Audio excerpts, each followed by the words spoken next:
교구장, 구역장들 특송을 하였습니다. 또 구역장, 권찰 다 하면 12명이고 장로님, 교구장 2분까지 총 14명인데 지금은 믿음 1구역이 비어 있습니다.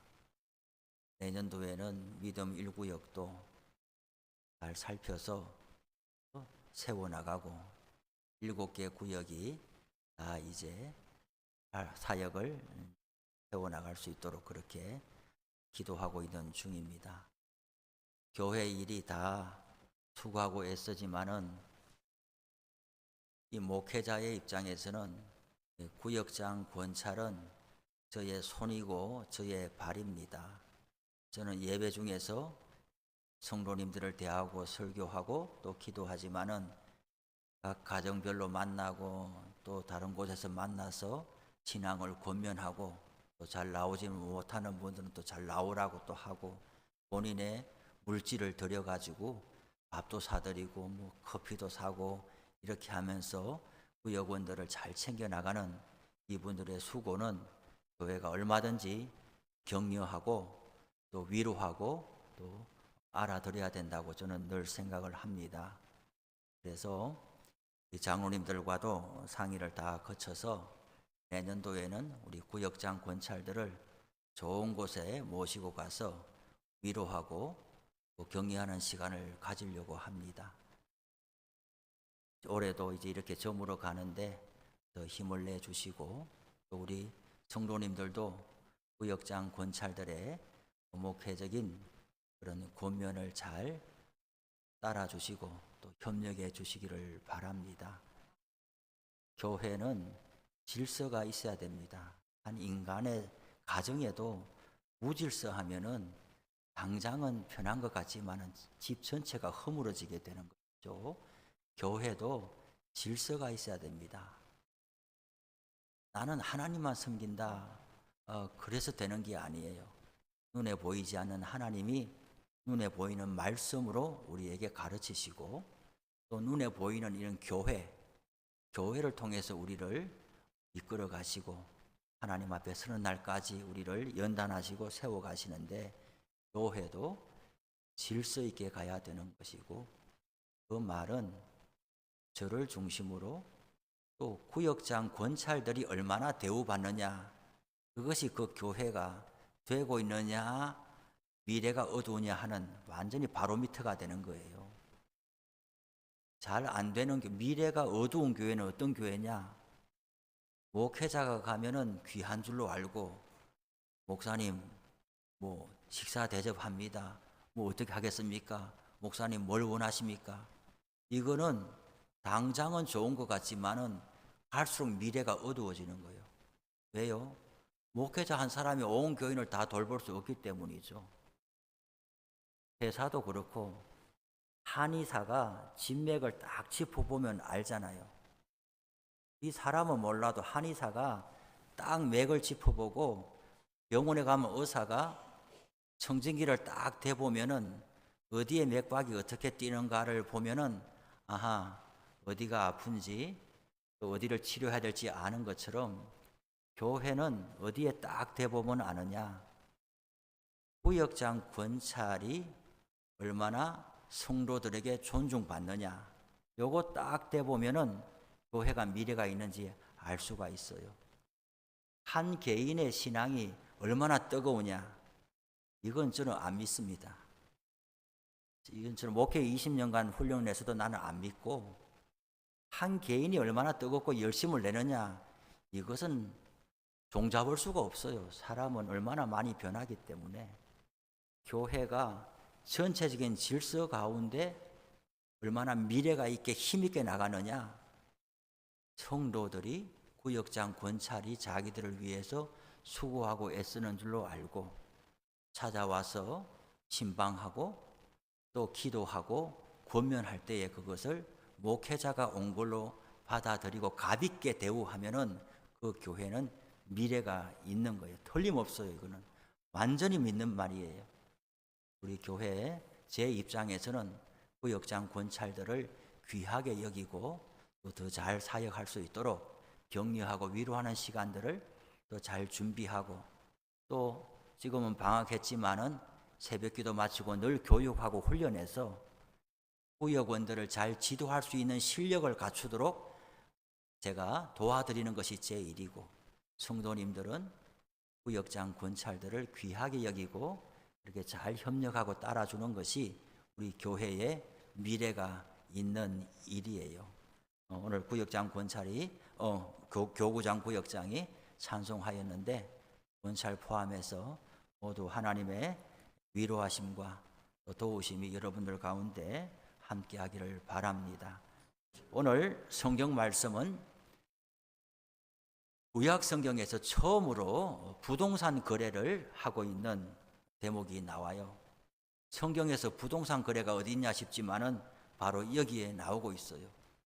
땅을 사고 파는 문제예요. 사라가 127세에 이제 하나님의 부름을 받았다고 그렇게 되어 있어요. 신앙생활에 연수가 62년 동안 신앙생활을 했어요. 처음에 아브라함이 하나님의 부름을 받을 때 나이가 몇 살이에요? 75세거든요. 사라하고 10살 떨어지니까 사라는 65살이잖아요. 65살부터 신앙생활을 해가지고 127세에 세상을 떠났으니 62년 동안 남편과 더불어서 신앙생활을 했어요.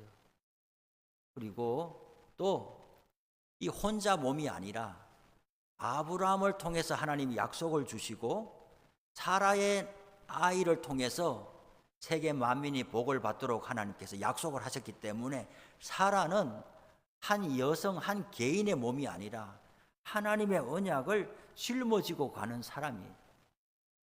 성경을 보면 아브라함이나 사라나 다 부족한 인생인 것이 틀림없어요. 아브라함은 아내를 책임 있게 돌보지도 못했잖아요. 애굽에 가서도 바로가 부인을 데려가도 말리지도 않고 따라가지도 않고 저항하지도 않고 그냥 나는 힘 없으니까 심지어 뭐라고 해요? 누나라 그래라. 당신 때문에 내가 죽을지도 모르니까 나는 살고 싶으니까 당신은 바로의 궁에 가서 뭐 어떻게 되든 모르겠고 내 누나라 그러면서 나는 살려줘라. 이게 믿음의 조상 아브라함의 인간적인 모습이에요. 거랄 지역에 가서도 아비멜렉이 또 비슷한 일을 만나는데 거기서 아브라함은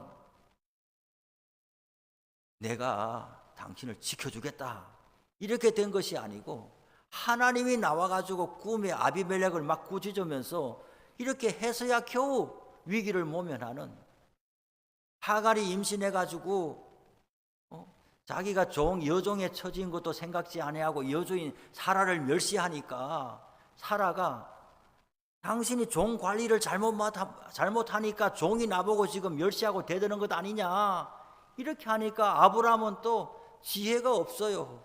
그러면 잘 조정을 해줘야 될 텐데 사라가 그렇게 할 때 하갈이 임신한 아이도 누구예요? 자기 아이예요. 약속의 자녀는 아니지만은 하갈이 임신한 아이도 자기 아이인데 두 여자들이 막 갈등하고 다투니까 나는 모르겠다. 살아보고 당신이 좋을 대로 해라. 이렇게 또 책임 떠넘기고 하니까 사라가 하갈을 당장에 내쫓아보니 하갈이 또 나가서 괴로움을 당하고 하나님이 또 나서가지고 하갈 보고 내가 다 교통정리 해나갔으니까 집에 돌아가라 이렇게 해서 또 이런 아브라함의 모습 속에서 별반 다르지 않는 우리 인간의 연약함을 보게 되는 거예요. 한 가정에 이 결혼해서 사별할 때까지 때로는 뭐 60년도 되고 뭐 70년도 되고 오늘 여기는 뭐 62년도 되고 이렇게 살아내는 것이 보통 일이 아닌 거예요. 다 좋은 일도 없고 다 나쁜 일도 없고 그러나 돌아보면 아브라함의 가정만큼이나 때로는 비겁한 일, 때로는 참 이렇게 이 사람을 내가 의지하고 평생을 살아왔나 또 이런 것들이 모여가지고 62년의 세월이 엮어지는 것인데 그러나 결국은 하나님의 부름을 받아서 한 사람은 떠나게 되는 날이 오게 된단 말이죠. 신앙생활을 잘 하는 사람도 떠나가게 되고, 그냥 예수 안 믿고 세상 가운데 사는 사람도 떠나가게 되고, 한 인생은 다 떠나가게 되는데 어떻게 살 거냐? 하나님 앞에 반드시 서게 된다는 것을 알고, 여하간에 인간적으로 좀 실망한 일들이 있어도 그 자리를 이탈하면 안 되는 거예요. 사라가 아브라함과 사라에게 하나님께서 언약을 베푸시고 자기뿐만 아니라 땅과 자손에 대한 약속을 주셨는데, 아브라함의 인간적인 모습, 연약한 모습, 비겁한 모습, 내가 당신 의지하고 산이 안 사는 게 낫겠다 이렇게 하면서 아브라함의 그런 약한 모습을 보고 사라가 집을 뛰쳐나갔으면 어떻게 해요? 안 되는 거예요. 인간적인 연약한 모습보다도 하나님이 심으신 약속이 더 큰 거예요.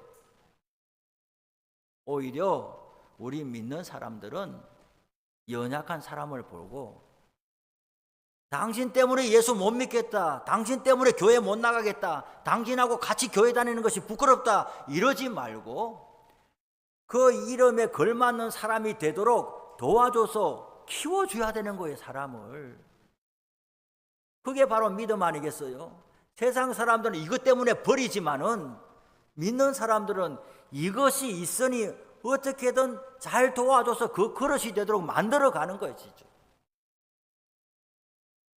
어떤 사람은 그렇게 이야기를 해요. 요즘에는 뭐 다 연애해서 결혼하니까 그런 일이 별로 없지만은, 뭐 저보다 연배가 있으신 분들은 중매해서 결혼하는 일이 많았어요.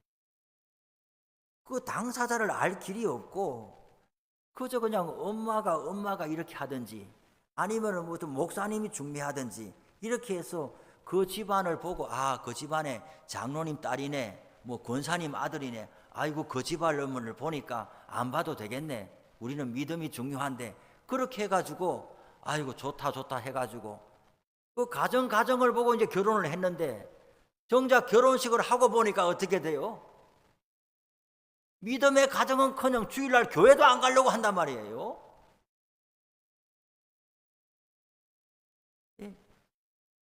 뭐 목사 가정은 별대로 쳐도 이렇게 이제 혼사를 할 때 우선 장로 권상 가정이라고 하면은 그 직함이 주는 중량감, 무게감이 있기 때문에, 뭐 다른 거는 더 안 봐도 되겠네 이렇게 하는데, 정작 결혼하고 보니까 가장 기본적인 거 주일날도 예배를 안 가려고 하고, 남편이 벌어온 돈을 가지고 11조를 내려고 하니까 부인은 이제 11조를 내려고 하는데, 남편이 오히려 그 돈을 내가 어떻게 벌어온 돈인데 하면서 헌금을 못하게 하는 이런 일을 마주하고 보니까 다툼이 생기는 거예요.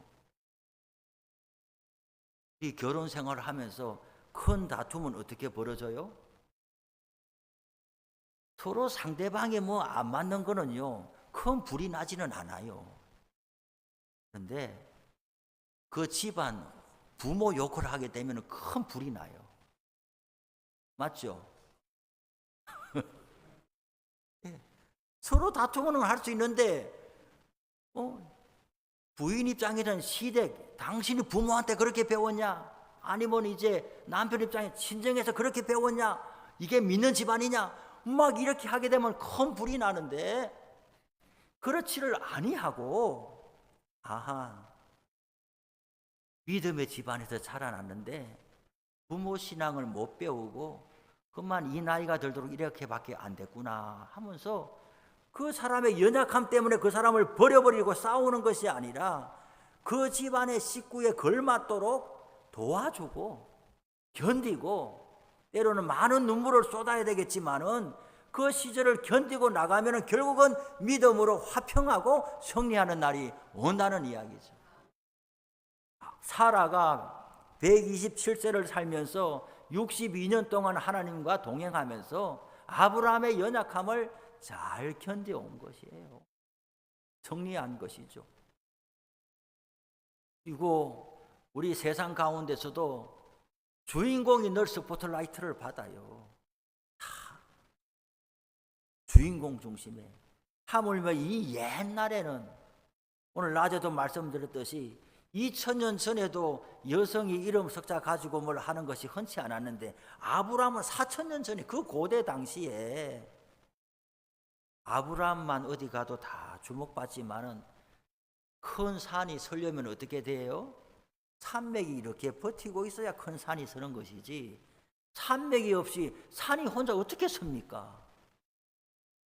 그런 것처럼 아브라함이 믿음으로 이렇게 잘 살아갈 수 있었던 것은 소리 소문 없는 사라가 옆에서 동반자가 되어서 62년을 버텨주었기 때문에 아브라함도 믿음의 사람으로 점점 변화되어 갔다라고 볼 수가 있는 거예요. 잘 견디셔야 돼요. 지금 12월 달인데 올 한 해도 잘 견디셨는데 가정도 잘 견디시고 교회도 잘 견뎌내시기를 바랍니다. 내 마음에 썩 맞지는 않는 일이 많지요. 그래도 그것들 때문에 버려버리는 것이 아니고 그런 것들이 있으니 더 좋은 모습이 되도록 내가 뭐라도 뒷받침을 해야 되겠나. 아무것도 내가 할 그게 안 되면은 기도라도 내가 한다. 기도 자리라도 지킨다. 우리 교회가 이런 모습이 되기를 내가 막 기대하고 있으면은 그 기대에 못 미치는 현실이면은 그 기대에 걸맞는 사람이 되도록 손가락질 할 것이 아니라 그 기대에 걸맞는 교회가 되도록 우리가 내가 뭘 감당해야 되겠나 그렇게 하면서 잘 견디고 또 충성하시면은 그 기대대로 이루어지는 날이 올 겁니다. 그리고 뒤에 이어지는 내용을 보면 사라가 돌아갔어요. 아브라함이 슬퍼하며 애통하다가 장례를 해야 되겠는데 아브라함은 나그네니까 땅 한 평, 사라 묻을 땅 한 평이 없는 거예요. 그래서 어떻게 해야 되겠나? 해쪽 속 에브론 그 집안에 가가지고 우리 아내가 죽었는데 장례를 해야 되겠는데 나는 나그네고 거류하는 자로 살고 있으니 땅 한 평이 없고 땅 좀 파세요 이렇게 하니까 거기 사람들이 아브라함을 보고 너무나 큰 칭송을 보내면서 정말 당신은 하나님이 세우신 지도자입니다. 5절에 6절에 보니까 우리는 하나님을 안 믿지만 당신들의 살아가는 모습을 보니까 정말 당신은 신의 아들이에요. 하나님이 세우신 사람이에요. 뭐가 필요합니까? 원하는 대로 드릴게요. 이렇게 하면서 너무 호의적으로 나오는데 아브라함이 이렇게 몸을 굽히고 절을 하면서 나는 나그네로 있는 사람인데 값을 충분히 치줄 테니까 땅을 파세요. 굴을 파세요. 굴.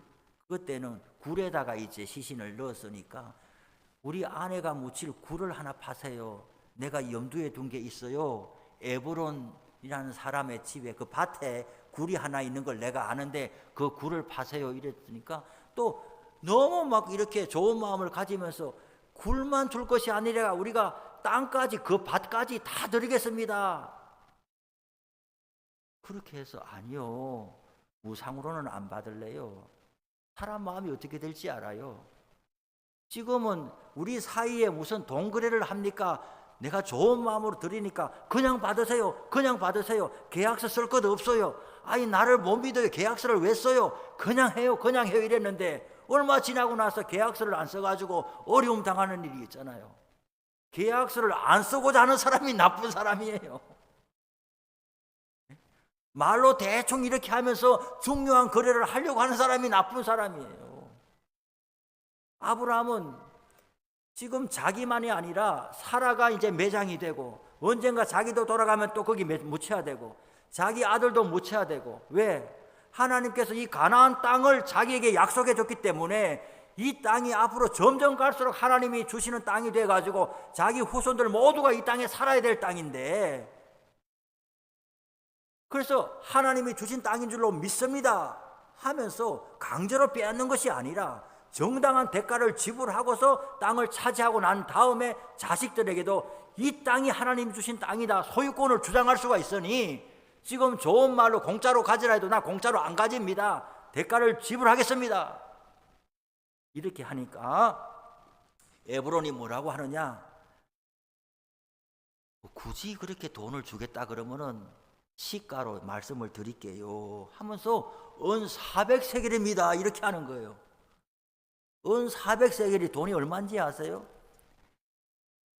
사무엘하 24장에 가면 다윗이 인구조사를 한 이후에 하나님의 심판을 받아가지고 3년 동안 그냥 전염병이 돌아가지고 많은 사람들이 죽어갈 때에 이제 하나님이 예루살렘까지 전염병이 돌 때에 천사를 보고서 이제 그만해라, 지나치다. 이게 천사가 멈춘 데가 이 아라우나라는 사람의 타작마당에 거기서 천사가 멈춰서요. 그런 나단 선지자가 이야기하잖아요. 거기에 아라우나의 타작마당에 천사가 서 있으니까 빨리 너는 거기 가가지고 그 현장에 가서 제사를 드리라. 하나님 앞에 잘못했다는 제사를 드리라. 그러면 이 심판이 지나간다. 이렇게 하니까 다윗이 왕으로서 몸소 나와가지고 아라우나 그 밭에 가니까 아라우나가 소를 몰고서 거기서 일을 하다가 왕이 달려오니까 왕이 어쩐 일입니까 하고 막 살려나가니 이 땅을 나한테 팔아라. 이 밭을 팔아라. 하나님께 제사 드려야 되겠다. 이렇게 하니까 왕이요, 내가 어찌 왕한테 돈을 받고 팔겠습니까? 그냥 가지세요. 그냥 가지세요. 안 된다. 반드시 내가 돈 주고 사야 된다. 이렇게 하니까 아라우나가 뭐라 그러냐 하면은 은 50세겔입니다 이라거든요. 은 50세겔. 밭 전체하고 타작하는 소하고 소가 끌고 있는 쟁기하고 다 보태가지고 마음껏 부르는 게 은 50세겔을 부르는데, 다윗이 언제 사람이냐? 주전 천년시대의 사람이거든요. 아브라함이 언제 사람이냐? 2000년 전의 사람이거든요. 다윗하고 아브라함하고 1000년의 간격이 있거든요. 지금 2025년도에 1억을 주고 집을 사는 거하고 그 1억의 가치하고 신라 시대 때 1억하고 가치가 어떻게 되겠어요? 1000배겠어요? 10,000배겠어요 도대체? 1000년의 세월을 두고 그 가치가 어떻게 되겠냐? 1000년 후에 밭하고 이걸 다 팔았는데도 은 50세겔인데 1000년 전에 에브론이 아브론한테 돈 내라고 하는 게 은 400세겔을 내라고 하는, 이게 어마무시한 돈을 부른 거예요. 야, 이걸 보니까 여러분 부동산 거래할 때 정신 똑바로 차리세요. 저는 뭐 땅도 살 일이 없고 뭐 부동산을 사고 팔 일도 없지만은 모르겠어요. 교회 담임 목사가 됐으니까 교회 이름으로 또 땅을 살 일이 있는지. 자, 하여튼 처음에 마음은 뭐 당신은 하나님이 세우신 지도자입니다. 뭘 원합니까? 돈도 안 받겠어 이렇게 하더니 돈을 꼭 내겠다고 하니까 온 400세겔을 부르는 거예요 도대체. 상대방의 약점을 알고. 지금 누가 급하냐? 아브라함이 급하니까. 사라가 죽어서 매장지가 없으니까, 어려움을 당했으니까 어려움을 당한 사람을 보고 정말 긍휼력이고 그 필요를 공급해 주는 것이 우리 믿는 사람의 도리인데, 이 에브론과 해족속은 하나님을 안 믿으니까 상대방의 약점과 패를 미리 읽고 땅을 안 살 수가 없겠구나, 비싸게 부르고 팔아야 되겠다, 어마무시한 돈을 불러가지고 땅 내놓으니까 아브라함은 뭐예요? 한마디도 안 했어요. 아브라함은 한마디도 안 했어요. 이 사기꾼의 돈은 어마무시하게 1년 국가 예산에 해당하는 돈을 부르다니 말도 안 된다 이렇게 다투지 아니하고 아브라함은 은 400세겔을 다 주고 갔어요. 그리고 성경은 두 번이나 이야기해요. 아브라함의 소유로 확정된지라. 아브라함의 소유로 확정된지라. 지금 계산적으로 보면은 엄청 부당한 거래를 한 것 같지만은 먼 장래에 하나님께서 약속대로 이 땅 모두를 아브라함의 소유로 주실 것으로 알고 미리 계약금 낸 거로, 선불금 낸 거로 했어요. 그리고 이 행위가 하나님 앞에 인정받고 귀한 행위가 돼요. 믿음의 결단입니다. 인간적으로 계산적으로 하면은 완전히 거래해서는 안 될 것인데 믿음으로 멀리 내다보고 아브라함의 소유로 확정지음으로 나는 하나님의 약속을 믿습니다. 내가 돌아간 이후에 먼 훗날에도 이 땅 모두를 하나님께서 약속대로 주실 줄로 믿습니다. 거기에 아브람도 묻히고 이삭도 묻히고 리브가도 묻히고 야곱도 묻히고 야곱의 부인 레아도 묻히고 가족의 묘실이 되고 전체 하나님의 약속을 이루어가는 모습을 보게 돼요. 오늘 이 모습을 보면서 우리들도 너무 사람이 계산적으로 살지 말고 교회를 섬길 때도 제발 너무 계산하지 말기를 바랍니다. 하나님을 대할 때에 우리 사람 대하듯이 그러지 말고 하나님은 반드시 우리에게 선하게 갚아주시는데 거래하듯이 신앙생활 하지 말고 하나 주고 하나 받으려고 하는 그런 마음으로 신앙생활 하지 말고 지금 당장은 내가 손해보는 것 같고 하지만은 믿음으로 심으시기를 바랍니다. 교회 봉사도 당장 돌아오지 않아도 길게 보고 심으시면은 반드시 하나님이 갚아주시는 거죠. 특별히 물질이 우상이에요. 돈이 우상이에요. 돈에 대해서 정직한 신앙을 가질 수 있기를 바랍니다. 하나님이 우리 목숨을 거두면 아무것도 아니에요. 1,000만큼 있으면 그게 누구게 되겠어요. 돈이 우상이 되는 시대에 돈 때문에 권력도 주고 팔고 돈 때문에 온갖 것이 다 그래 되잖아요. 그런 세상 가운데 우리가 지금 살고 있습니다. 그런데 신앙도 다른 거는 다 몰라도 이 돈은 내 돈이야. 하나님을 시험치 말기를 바랍니다. 큰일 나요. 물질에 대해서도 정직하게 하나님의 것으로 인정해야 돼요. 주시는 만큼 내게 되는 거예요. 은행에 어마무시하게 있고 집이 몇 채나 있어도 내가 자는 것은 한 평 안쪽에 자요. 맞죠? 집이 10채가 있어도 내가 자는 거는 한 평 안쪽에 이렇게 잔단 말이에요. 마음으로 헛된 만족감으로 하나님께 드려야 될 것 드리지 아니하고 계산되면서 살지 말고 멀리 심으시기를 바랍니다. 교회는 누구에게도 강요하지 않아요. 그냥 이렇게 공적으로 모두에게 말할 뿐이에요. 하나님을 신뢰하고 믿는 마음으로 믿음으로 멀리 심으시기를 바랍니다. 반드시 하나님께서 거두게 하셔요. 아브라함처럼 손해보는 것 같지만은 말없이 심을 때에 하나님께서 다 갚아주시는 거죠. 기도하겠습니다. 하나님 아버지 감사합니다. 오늘 찬양 예배 때에도 우리를 불러주시고 온 400세기나 되는 거래를 하면서 도대체 이런 부당한 일이 어디 있냐 싶지만은 믿음으로 그것을 받아들이고 멀리 심을 때에 하나님께서 약속의 땅을 기업으로 주시는 것을 봅니다. 우리들에게도 믿음의 발걸음을 내딛는 이번 한 주간 되게 하여 주옵소서. 예수님의 이름으로 기도드립니다. 아멘. 445장 찬송합니다.